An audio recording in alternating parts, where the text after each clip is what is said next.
Doc, these are great questions, and I wanted to do you justice in answering fully and not just putting it in text. So here we go. When it comes to boundaries, I want you to think of the 3 different types of people that we interact with that we might have boundaries with. The first type, there's the randos and strangers that we might come into contact with.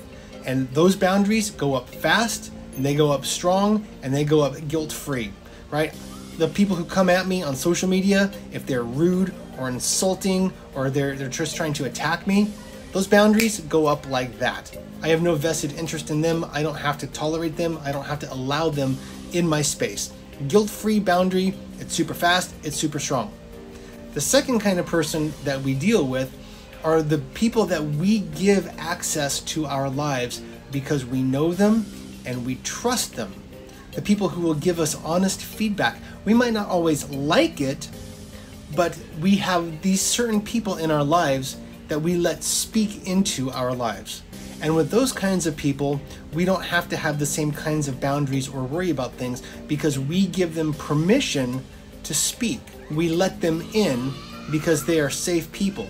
For example, my wife will tell me a lot of things that I might not necessarily like. She kind of holds up a mirror to me so I can see myself sometimes when I'm blinded to my own way of being.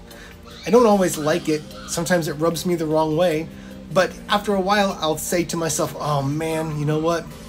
She was right. She has permission to speak into my life like that because she is known and she is trusted. So I don't have to have the same kinds of boundaries that I would have with other people, right? So rando, the stranger, fast boundaries. People that we know and trust and have permission to speak, we don't have to worry as much about boundaries with them because they are known and they are trustworthy. The real issue with boundaries comes with people who fall kind of in the middle. People that are in our lives, but we don't really fully know them or we don't really trust them. And that, covers a lot of family members and friends or acquaintances. So we have to be really careful about boundaries with this group of people. And I'm assuming that's the kind of people you're talking about. And let's be honest, different family systems and different cultures view boundaries in different ways. My wife's family comes from a family system and a culture that doesn't view boundaries in the same way that mine does. I grew up with parents who believed and taught boundaries. My wife didn't. And part of that comes from her family system, and part of that comes from the culture that she grew up in. So you've got to ask yourself, what is the family system that I was raised in? And what is the culture that I am coming from? Because that will affect how the people that you interact with view boundaries. And that actually might make it harder, or it might make it more difficult depending on your own circumstance. So when it comes to the people that you need to set boundaries with, you got to think, and I know this is the nitty-gritty of your question, is this a healthy boundary for me, or is this just me being selfish? And what it really comes down to is selfishness is saying you are putting your own wants, needs, and desires above everybody else to the detriment of the relationship. No matter what happens in the relationship, you're saying, me first, I gotta get mine. That's selfishness.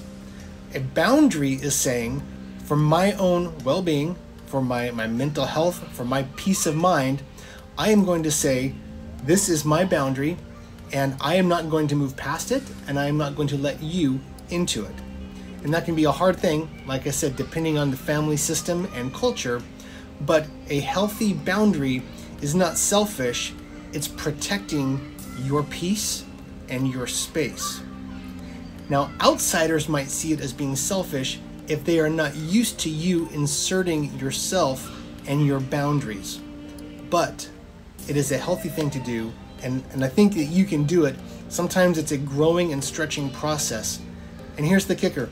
If those people in our lives really care about us, then they will grow to accept the boundaries. They may not like it, and at first they may really kick against it, but eventually the people who care will respect it. And those are the relationships worth investing in. And I hope that answers your question. Thanks.